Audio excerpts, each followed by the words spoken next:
And we are back with another episode of From the Rafters. Sam and I are here recording on what day is it again? On a Wednesday. And Wednesday. we are here with Evan Singleton of Guy Boston Sports. How you doing, man? What is going on, guys? I'm happy to be back. Hell yeah. Glad to have you on. I mean, a lot of stuff going on right at the end of the All-Star break right now. There is basketball tonight, but no Celtics. So as Sam said, nobody cares about that. And yeah, there's, like I said, a lot of news, but let's start off with the one non-Celtics related news I want to talk about, just so we can get it out of the way. Blake Griffin is going to Brooklyn. It, I have my thoughts on it, but I'm curious to hear yours, Evan. What do you think of it? So, I mean, I guess I can go in two directions here. First, he's clearly not the player he was, right? So it's like, how big of a deal could it be? He wasn't that great in Detroit. But at the same time, I don't think he goes and hurts your team if he's on your team. So now he's with Brooklyn, who already seems to be somewhat of a powerhouse, and then they get Blake Griffin. And, I know the whole, like, oh, he hasn't dunked in 2 years. He's not the same player, all that. Like, yeah, it's true, but like I said, he is a different type of player. I don't think that he goes to Brooklyn and hurts them. So if anything, that just hurts the Celtics and the rest of the East, because a team that many, I'd probably consider too the best team in the conference just got a little bit better. No matter how little you want to say, but they definitely got better. Like, I would have liked Blake Griffin on if the Celtics were in on him. He wouldn't have been my dream candidate, but I would have taken him. You know what I mean? So I think I'm at that kind of gives context to how I feel about him. Mm-hmm. I think that's a good call from you to put that in, because I see a lot of people online on Twitter when he first was announced he was going to be bought out. Everyone's like, oh, like, keep him away from the Celtics, blah, blah, blah. Whereas I was like, well, he's free. You don't have to trade anybody for him. So why wouldn't you want him? And, for that same reason, I think it's a benefit to the Nets, a team that is not deep. And I think a lot of players, when bought out, are going to have to consider the Nets because they have no depth and they can go to the Nets and have a role. It's not like they're going there to sit on the bench, like they're going to play. Blake Griffin, I also feel like he doesn't want to play in Detroit, obviously. Maybe he'll be a little bit more motivated to play harder.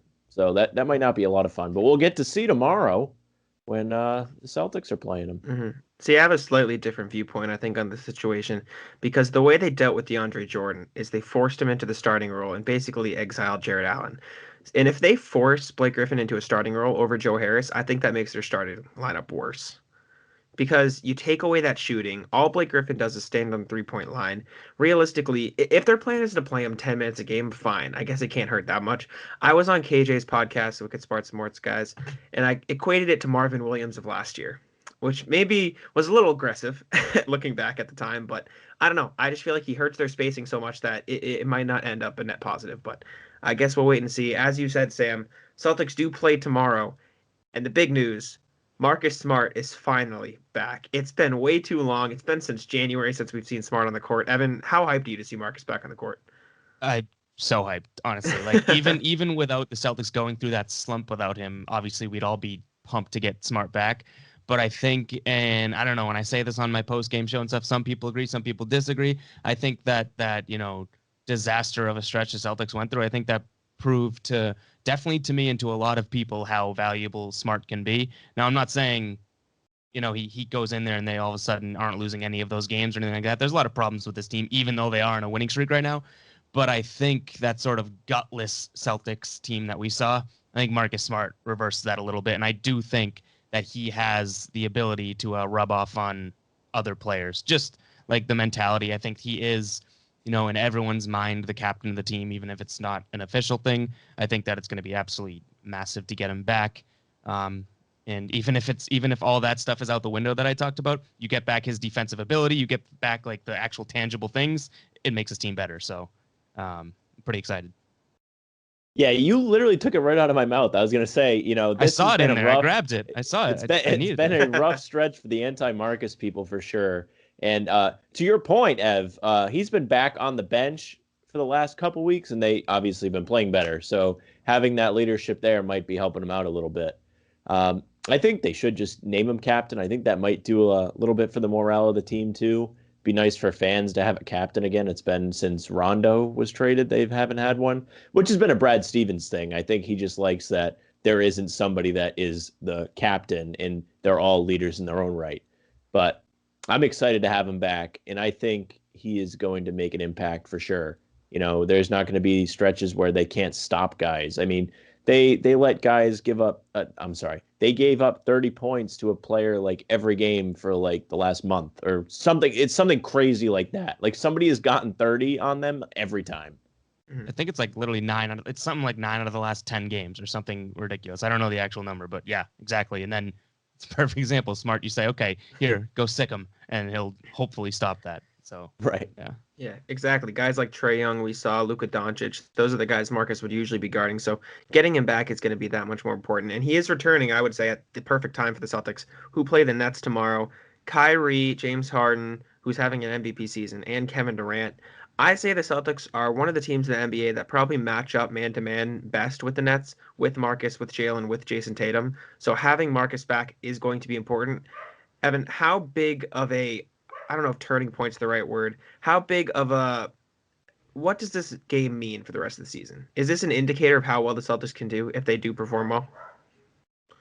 Perform well, I could say, yeah. I don't think it's a winner like lose type of, if they win, Yeah. it means something. If they lose, Yeah. but if they go out there and play well, I think that's an indicator that they're ready to go and fight for the rest of the year. They're playing obviously a really good team. I know people want to, rag all over the Nets for not having the depth or not having the defense, but let's be honest, like once they're a completely healthy team, that's a scary team to play.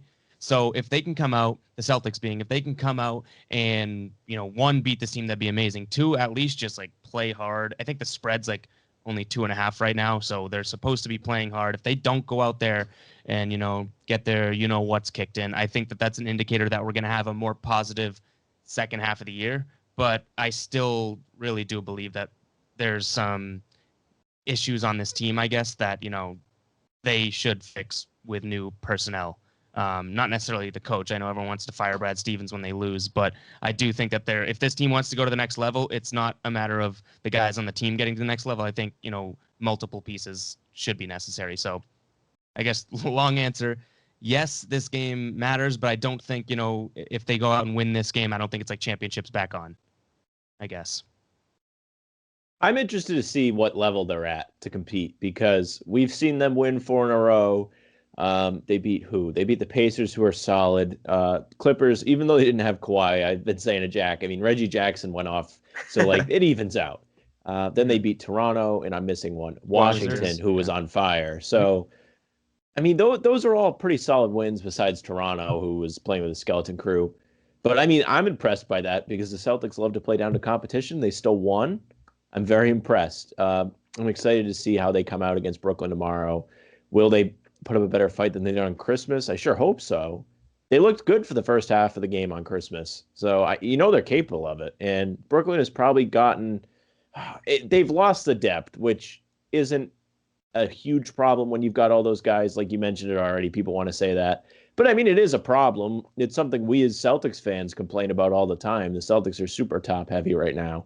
So having depth helps, but they also have 3 superstar players. And DeAndre Jordan and Blake Griffin now, who we'll see how he plays.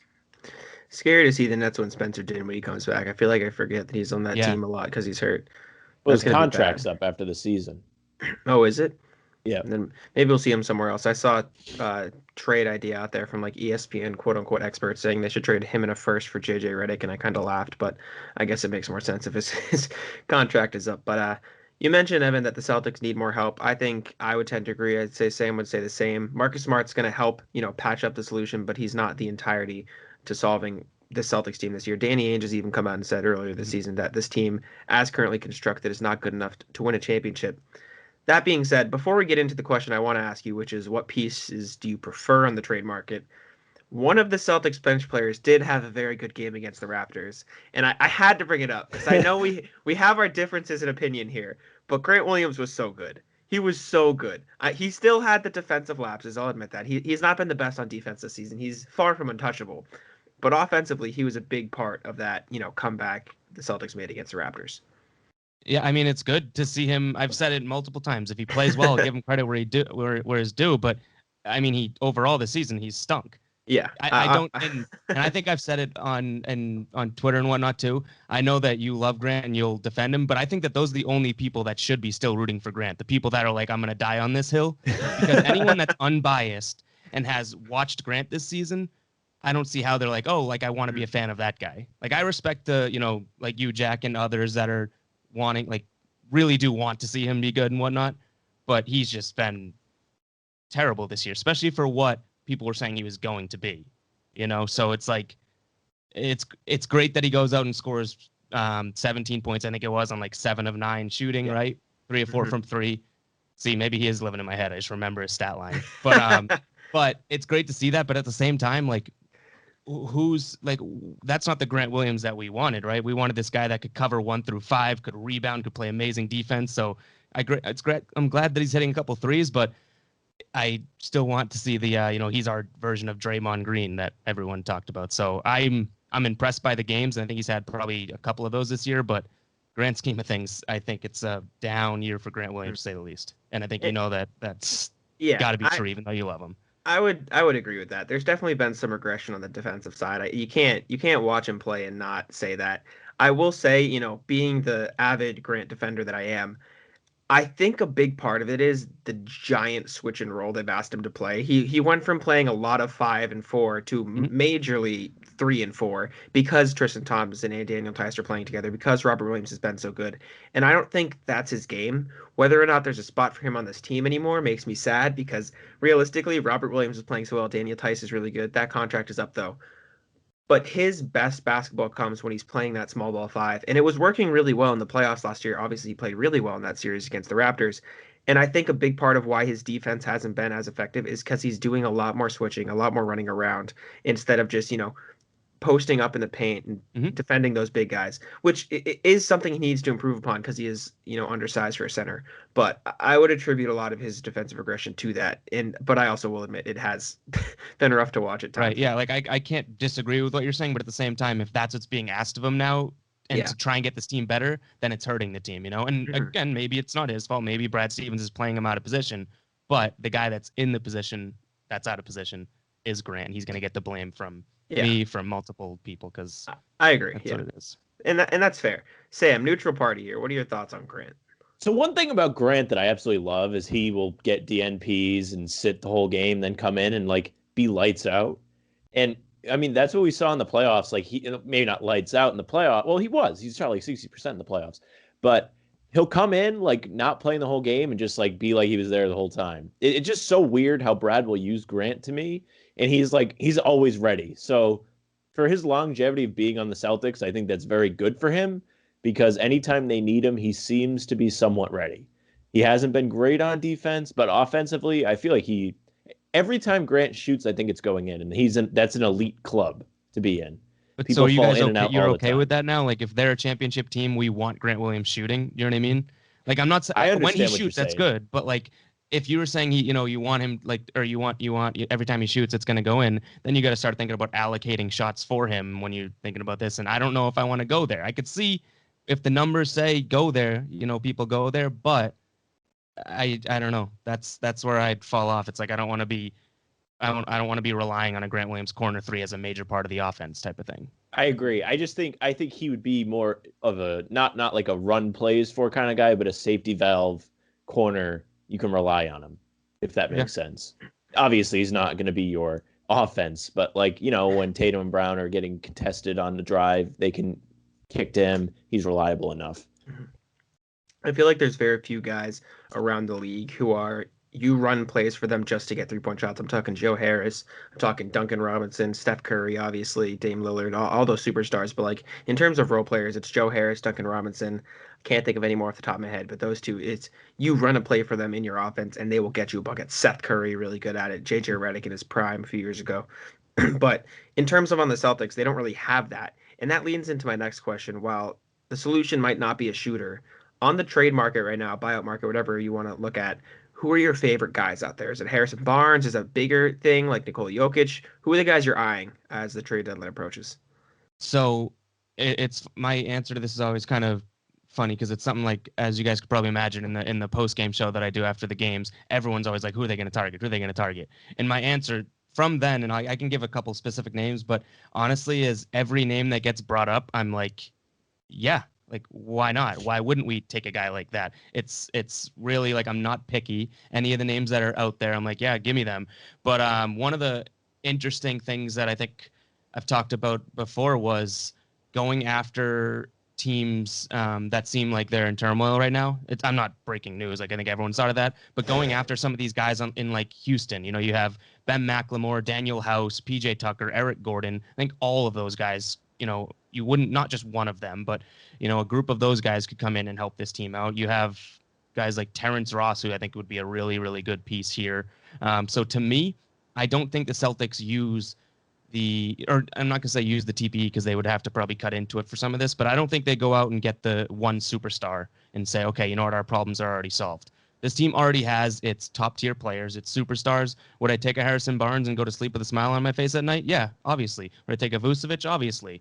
But do I think that, this team gets immediately better with adding 2 or 3 guys instead of 1 guy? That's where I start to differ from most people, because I think, yes, I think, it's more of a quantity over the one quality to me, because I think that as much as people want to root for them, I think having to rely on guys like Semi Ojeleye, even Jeff Teague now, or Grant Williams, all these guys coming off the bench that are playing like crucial minutes, I think there's better options out there. And again, I'm putting a lot of weight into Kemba and the Jays, because I think that's where our top is. We don't need another top tier player. But I really just want to beef up the middle to bottom part of the roster. And I think that's an easier ask, but I feel like everyone's focusing on big names. Yeah, I agree. That's actually a great point. And like you say, no one talks about that. And it should be talked about more often, because the main issue to me is depth. And I mentioned earlier in the show, we were talking about Brooklyn. It is a serious thing you need to worry about. You need reliable guys.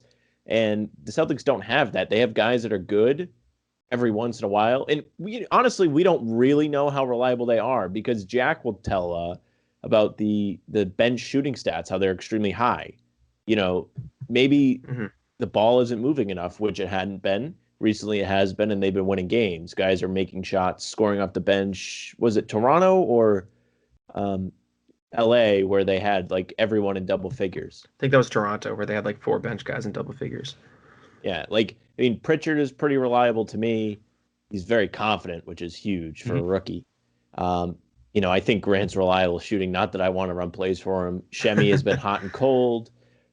Teague has even been better. Maybe he's upping his trade value. Crazy. I'm ecstatic.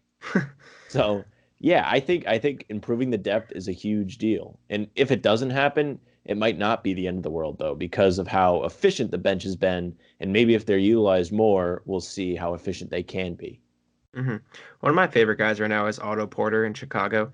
Rumors he's going to get bought out. And if not, they're probably going to sell him for cheap. You throw a first-round pick, maybe a first and a second, even a young guy at Chicago, I think they bite on that immediately. It would take a big chunk of TPE at that point, so I would probably wait for him to hit that buyout market in favor of that, and then you cut one of the younger guys. But Otto Porter's shooting 40% from 3 this year. He would be the perfect guy to bring off the bench. Celtics have almost no wing depth except for the supposed return of Romeo Langford sometime in the distant future, whoever knows when that's going to be. And we can talk about that briefly in a second. But Otto Porter is one of my favorite guys. I really like the Houston fire sale idea, getting Daniel House, PJ Tucker, maybe he's a little older. Ben McLemore, I really like. I like that team, taking their assets for the Celtics. And then the Magic, obviously, too. Evan Fournier is not bad, but he does make a lot of money. Yeah. Terrence Ross is solid. So I like those ideas the most. Even Michael Carter Williams, who I know I don't think Sam likes as much, but I'm a fan It's of a him. Boston guy. Of course I would want him. There you go. You should always have a local guy on the team. He's got the heart. He grew up a fan. He wants to win more than anybody. There you go. Well, those are my top picks, but I did mention briefly Romeo Langford. Do you have any hope anymore that he's going to come back and contribute, or are you? What's the word? Hope, sure. Like, I think that's a fine word, but any sort of like people saying, he's going to come back and help this team, or he's going to come back. There's people that tweet me and say he's going to come back and start. Like, I don't understand what anyone's basing that off of. And I'm not saying it's the opposite. Like, he could come back and do all of that, sure. But I don't know what crazy talk is going on where people are like relying on Romeo Williams coming back, and Romeo Langford, sorry, coming back and helping this team. Maybe a Yeah. Romeo Williams, maybe he's got a better shot at it. I don't know. Yeah. But like it's like he's been injured every chance he gets, and he hasn't shown that he can do anything at length. So to me, it's like if that comes back, sure. Like I don't hate Romeo Langford. I don't hate anything about him or don't say I hope he stinks or anything like that. But anyone basing it off of like I want to know what people are basing their sort of confidence. That's a good word. In like I don't know what you could be basing it off of. Maybe college basketball, but yeah, I'm kind of out on the Romeo's going to come back and contribute train because it just hasn't been there so far, and it might be there, but I have nothing to base it off of. Sam? I think he might be able to come back. I'm kind of with you. There's nothing really to base it off of. He had a couple nice games. He got to start last year, Orlando and Atlanta, I think the other one was. They were giving him minutes in the playoffs and he hurt himself. But I think he was like so important to them for some reason that they played him even after he tore the ligament, which was crazy to me. Like he was in his wrist, shooting hand, right? Am I wrong about that? It's in his shooting hand. They were playing him. I think so, yeah. Yeah, like what the hell's going on? Maybe they're really confidence defense, but one comparison I've heard is to Jaylen Brown's rookie year is how he didn't really play. Romeo didn't really play, but it wasn't because Jaylen was injured. So that's a big difference. I mean, who knows? Maybe he's going to improve. He's found money at this point. I mean, you don't have him and you're getting him for free. So, I mean, you already have. Free. I love free. So maybe he's going to be an impactful bench player. He most certainly has the opportunity to with the staff they have now. Yeah, I mean, I'm sure you guys have heard the rumblings that I have that, the organization really likes Romeo. People think that he's going to do really well from like, I can't remember. I think Scalabrini was talking about it with Zach Lowe, but it's just like you said, Evan, I haven't seen anything that makes me think, wow, this guy's going to come in, average 15 a game and lock up the best defender. Like, hopefully he can be productive, knock down a few shots, play some solid defense. What I explained it as is he could, at the very least, lighten the load on the Jays on the defensive end. So they don't have to try as hard there. Romeo can, cover a few bench guys while they're both in the game, and that could help out there. But overall, I just hope he's somewhat productive and he can improve in the future and help this team or, be a trade asset. And speaking of trade asset, I wrote an article the other day called Ranking the Celtics Tradable Players. So what I did was I broke it down into categories based on not how valuable they are to other teams, but how valuable the players are to the Celtics. So I believe my categories were untouchable, extremely valuable. I'm just reading through here. Extremely valuable, in the middle, potential value to the Celtics, and then tradable was my last category. So you don't have to break it down into those exact categories, but I just want a rough thought process of who on the Celtics is untouchable to you. Say you're Danny Ainge, who are you definitely not trading? Who are you trying to keep a hold of, at all costs? And then the rest of it is, mid-tier, doesn't matter, and people you're just willing to give away. To the untouchable, I think really it's like untouchable. Obviously, I think it's just Jason Tatum and Jaylen Brown. I think I would put Robert Williams closer to that category just because you don't know what you're going to get from him, and all signs point to him being an electric player. And at this point, he hasn't proven too much in the league. So I think if you trade him, you'd be trading a guy that, you're not getting what your true potential value could be. You could be trading him to get, player X, who Robert Williams could even be better than him when it's all said and done. Who knows?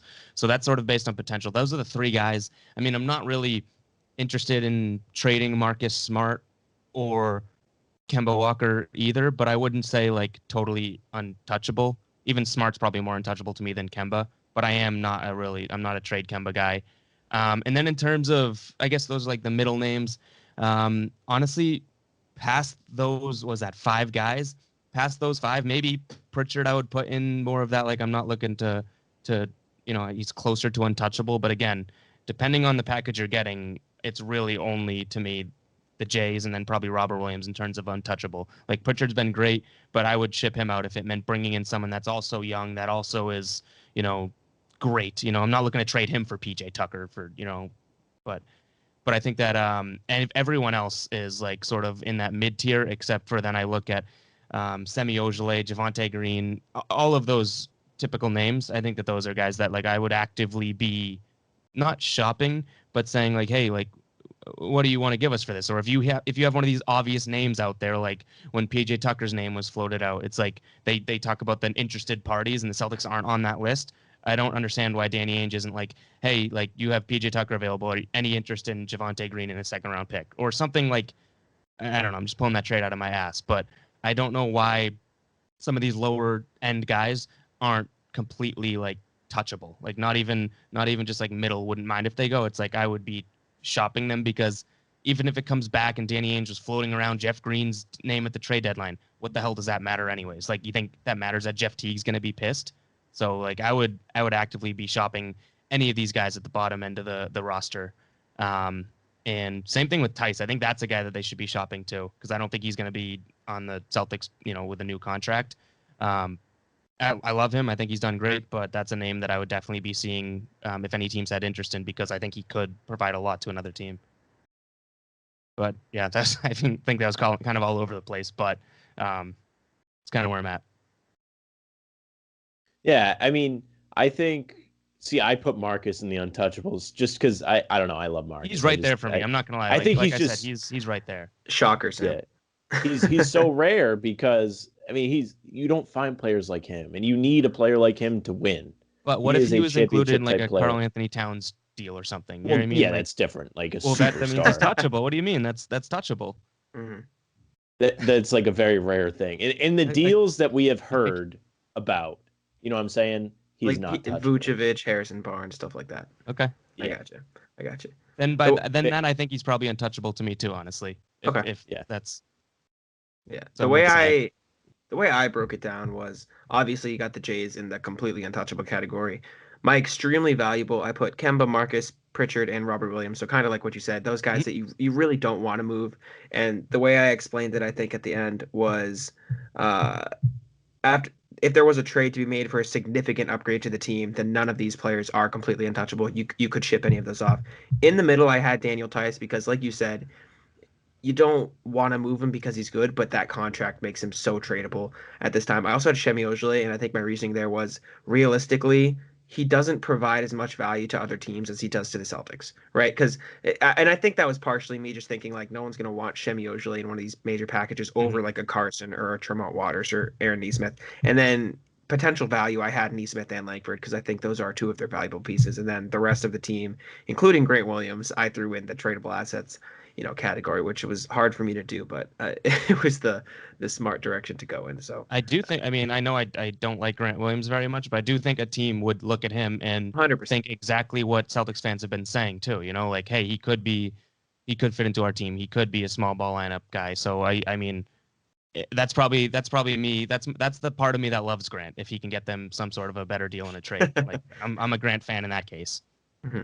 Yeah, I think he could slip into that category with Romeo and Aaron Nesmith as guys the Celtics could easily trade that other teams would look at and be like, I wouldn't mind a package around that guy. So hopefully Danny Ainge sees that too. And as painful as it would be for me to see Grant Williams go, if, like you said, if he could get the Celtics an upgrade somewhere, that would help them boost them towards a championship contention. Hey, it could be like the best thing to happen for your fandom. The Terry Rozier is one of my guys. He goes to Charlotte, and I love him in Charlotte. So it could be the best thing that's happened to your Grant Williams fandom.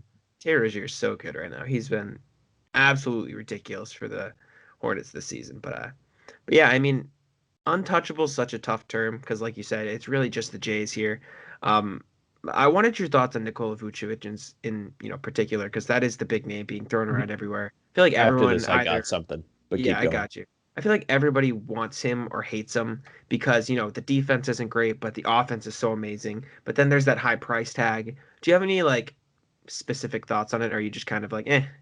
No, he probably is out of like the big names. If they were to land a big name, I think he's probably at the top or towards the top of my list. I think he's a big man that can play big, but the thing that everyone complains about, they need a guy to stretch the floor. That's why Semi and Grant are so good on this team. Vucevic can also step outside and stretch the floor when he needs to. I think he would be amazing to this team. Again, it's weird that I say that because I don't think that the big men is this team's problem. But at the same time, I do think that he is, he's starting to be not overrated because he's been playing so well. But I think he is, underrated. I think he is one of the more underrated guys out there. I think if he were to come on to like a winning basketball team like this, he would be ridiculous here. So I really like him, and I know the defense. Everyone talks about that type of thing.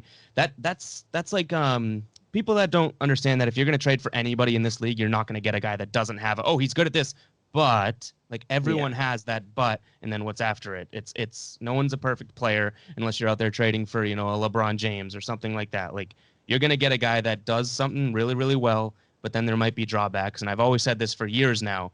One of the things that a Brad Stevens defense, especially anchored by Marcus Smart, does is it's a team defense more than a lot of other teams play. And I think that they can cover up some of the defensive lapses that some players may have. So Vucevic, I'm really high on. Is it like we got to go balls to the wall to go and get him because the price, like you said, Jack, it's going to be high. I don't think they need to jump through hoops and ladders to get him. But if they got Vucevic, he's probably the out of all the big names being mentioned, that's the one that I'd be the highest on. Mm-hmm. Yeah, I agree with you with the team defense thing. Brad Stevens is an excellent defensive coach. It's really been his calling card throughout the time he's been here. That along with getting the most out of his guys, which people seem to forget about now. But like before, like Tatum was a star. I mean, even that first run, I guess he's getting the most out of his guys when they didn't have Kyrie or Hayward. But I mean, Isaiah Thomas, that team, like he was getting the most out of everybody, and that's why they were able to succeed. As far as Vucevic goes, I like it. I mean, what's the price? That's always my big question. Jack will tell you. I don't like giving up things at all. I'm getting that. I'm getting that vibe. Yeah, I feel like very based cheap on this, Sam and when I tune into the pregame show, I think there's a strong Sam, loves the Dollar Tree store type thing. The Dollar Tree. I mean, I can't say I do, but I do love. I'm like my mom, man. My mom will say she's not cheap, she's thrifty. So I guess I'm thrifty, right? We're shopping at the thrift shop. There you go. But I would be interested because that's a smart big man. He could definitely pass the ball, even though he might not be doing it in Orlando. The poor guy's wasting his prime in Orlando. I mean, isn't that awful? They have been like 7 seed every year. They get bounced win the first game of the first round, then they gentlemen sweep. I mean, it's ridiculous. I feel bad for him. Who else? Harrison Barnes. I think that's interesting just because of the wing depth thing. One thing I was going to bring up is you mentioned Karl Towns. That's another guy that is wasting away his years on a team that's not winning, and they're doing things to win. How much of that is on him? You got to start thinking like they are making moves to surround him with talent, and they're still not being successful. They are having injury problems this year, though. That is a thing. I mean, I don't know if that's just the type of organization that, no matter what they pile on, no matter who they throw in there, is it just a sinkhole? Like, are they never going to get over the top until they can bring in like absolute hammers of superstars and then overwhelm the city with basketball? You know what I mean? Like you add a good piece here, you add a good piece there, you add depth here to Minnesota. I think they're constantly just going to keep, spiraling. Unfortunately, because Karl-Anthony Towns, I feel like has been rumored multiple times like, oh yeah, he's like available, but then it's also like, yeah, he's not going to leave Minnesota. I think we just saw last week like the Heat were interested in him or something too. Like it's such a weird situation with him because you'd think he'd even want out, which I feel like has been alluded to in the past, and then all of a sudden you hear the opposite of, no, you know what, he wants to build here, and the team's going to do everything they can to keep him here. So I don't know, maybe it's on him for not turning around, but I do think that, when you play in what I would consider a place where people just don't seem to care, I think it's some of the culture is just never going to change. I respect him for not making a scene too. I don't like that. I've said it about Harden, and I don't like when guys do that. You signed the contract. They're paying you money. You play basketball. That's your job. That is your career. Like you're getting paid millions of dollars, and that gets left out all the time. And players will complain about a double standard.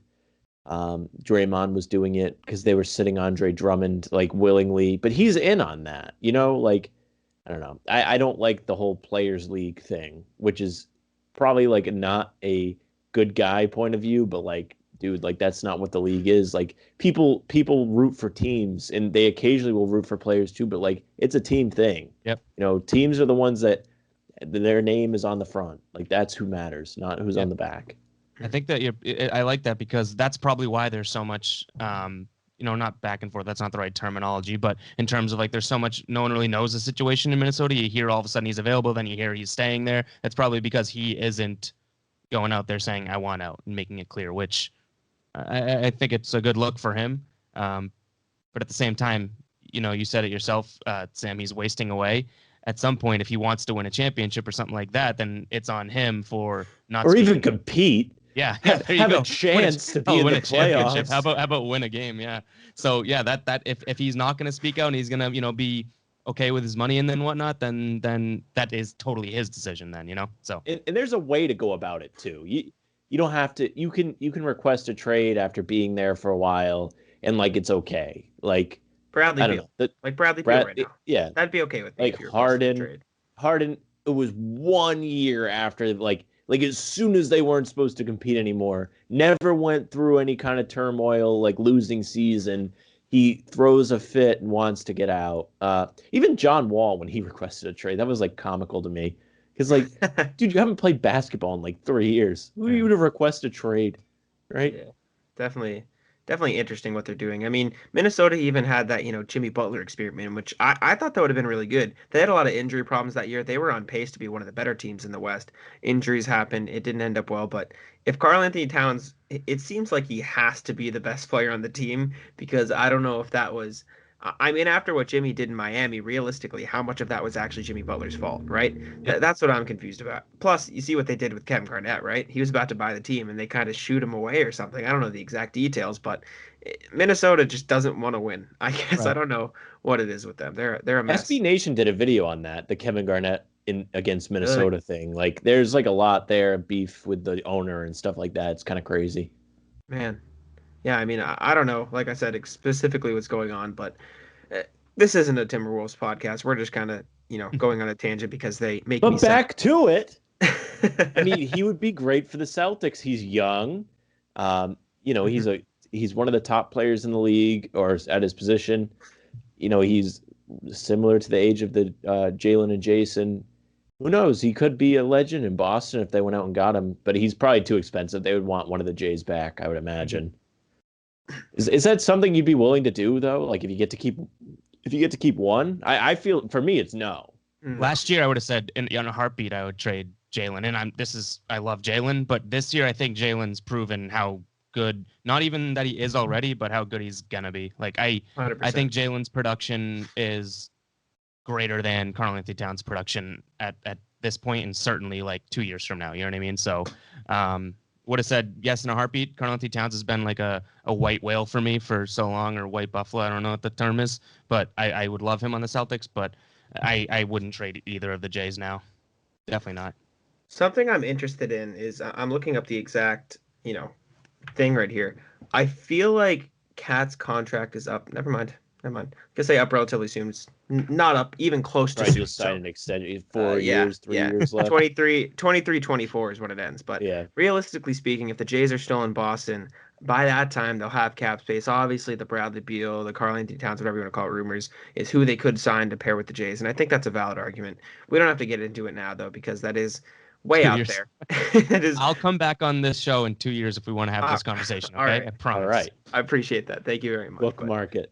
One of the last things I wanted to talk about, the Celtics put out new jerseys today. It's not every day Celtics get new jerseys. I feel like twice a year at this point they get the city jerseys and they get the earned Many jerseys. times. Every team put out, earned jerseys today. Mhm. What do you think? They're different-ish. They're kind of the same, but they're just a weird, different shade of green. I don't know. What are your thoughts on the new jerseys? So I don't. Do you guys remember like a few months back these leaked, but they weren't these exact. Yeah. It must have been like the rough draft of these because the letters were like neon green and stuff. Those were terrible. This new one that's kind of has a hint of the neon green, I kind of like. But that's as far as I'd go. I've had a gripe since I don't know, probably I guess last couple of years with the Celtics seemingly feel the need to keep it super classy or classic, which I totally get. That's the vibe of the team. You don't stray far from what you know.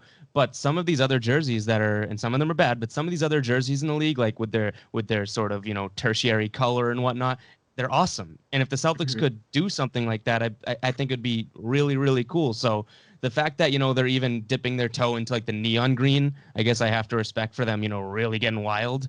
But I would love to see something like look at like the Miami Vice jerseys, right? And not the two-tone or whatever. I'm not a huge fan of those, but Did you see their earned jerseys? I didn't know. I didn't Absolutely see them. awful. They're all yellow. They're literally just Oh, I all did this see that. Yeah, then I orangey did see those. yellow. Yeah. I Anyways, continue. thought it was a Sorry. joke, but so like something where all of a sudden it becomes like more and more of okay, this is like our third or fourth color that we can go to. I think that'd be kind of cool. But I do like that they're a little bit as weird as it is. These are like crazier than what we've seen in a while. Like last year they put like Gaelic font, and it's like, oh, look at this. We're girls' night out. We're getting wild. It's like okay, let's tone it down a little. But I don't hate these. I like them, but I wish that they would. I wish that they would just try something different, like different for 1 year and see how it goes. Mhm. Because those become. Sam? You guys are huge jersey guys, as I remember, right? Oh yeah, Well, I am. Jack is. I have mine as nice decorations, I but got the Gaelic font jerseys right in front of me, so I looked So up and laughed a so little bit. Yeah. if they made like some like ridiculously cool jersey, that'd be a collector's item in and of itself, even if it doesn't stick around. So Oh yeah, I you mean know, I get every player on every team every year, so I it'd be nice to switch it up a little bit. But yeah, Sam, I know you're a jersey purist, right? Home whites at home yeah, only, not even the banner town or the banner jerseys. Sorry. What do you think of the new ones? I mean, I don't.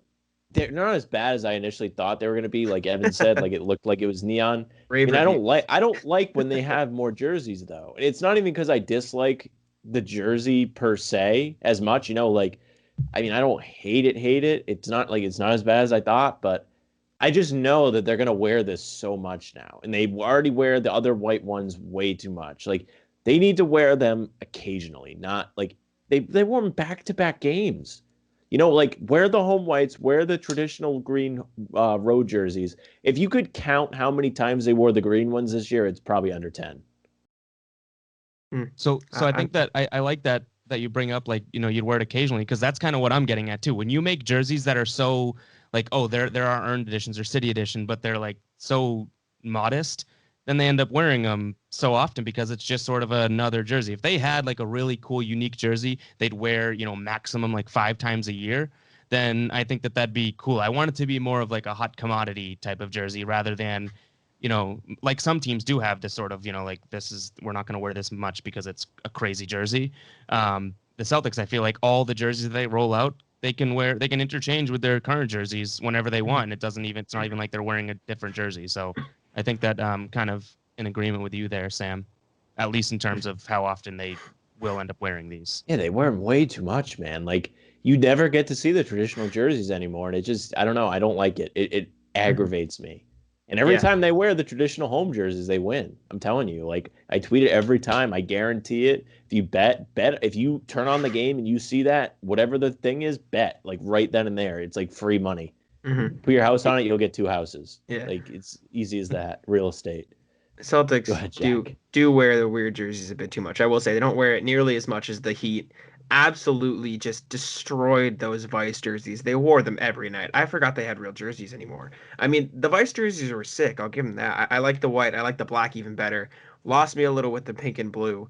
Lost Mhm. me even more with the ones that look like Trix yogurt. But I don't know. It's just like, and the yellow ones, they're just going off the deep end now. I don't know. I don't know what Right. they're They've doing. gotten worse and worse. They should have.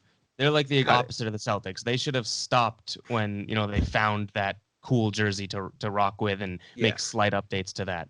I thought You they were know, gonna rebrand, to be honest. Like I thought they were gonna just say that's gonna be our colorway now. Like that's what when we're they gonna wear the do. black and like the older red ones, I only think back of to like when LeBron was there, and that's almost like the last time they wear Hmm. those. Like I literally feel like those red jerseys and even the black ones are like retro jerseys in a sense Hmm. now. It's crazy.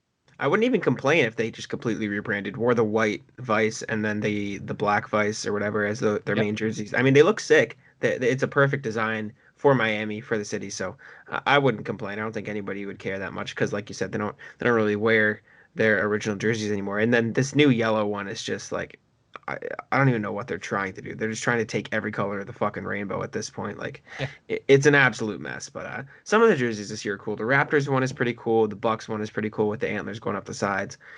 Props to some of the teams for doing some things right. Some of them are boring, like I guess the Celtics, but overall, What solid would your batch of ideal jerseys. Celtics alternate or jersey be?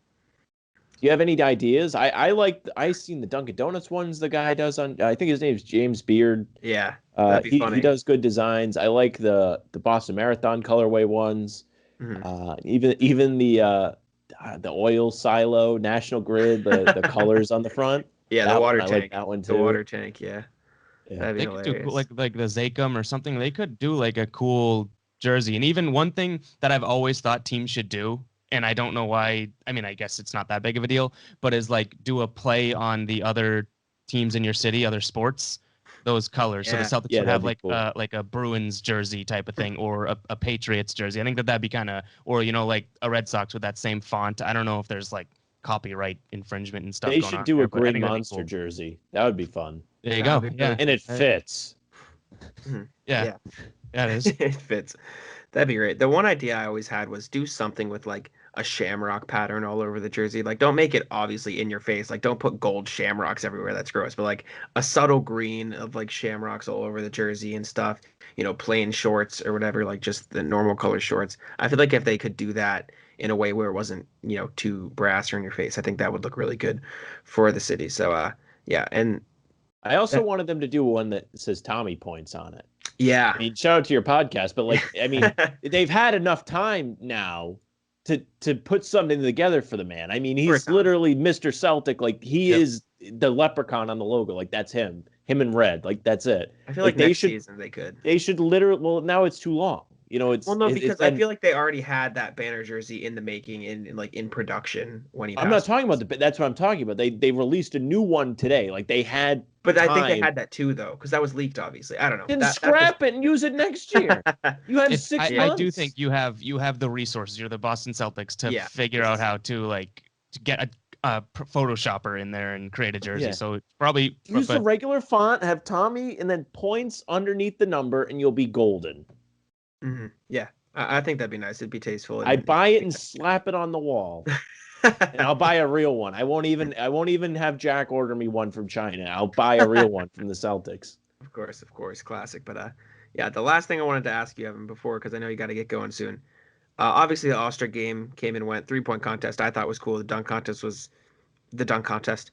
How do you think the whole weekend was as a whole? You can talk about the Jays if you want, but just were you pleased with All-Star weekend this year? I wasn't. No, I thought it would be kind of cool to be all jam packed in one night. Like I thought, oh wow, it's gonna be like an amazing climax of the All-Star weekend in one night. I thought it was like really boring. I think the 3-point contest was the only thing I thought was like, wow, that's pretty cool. And Steph just goes off.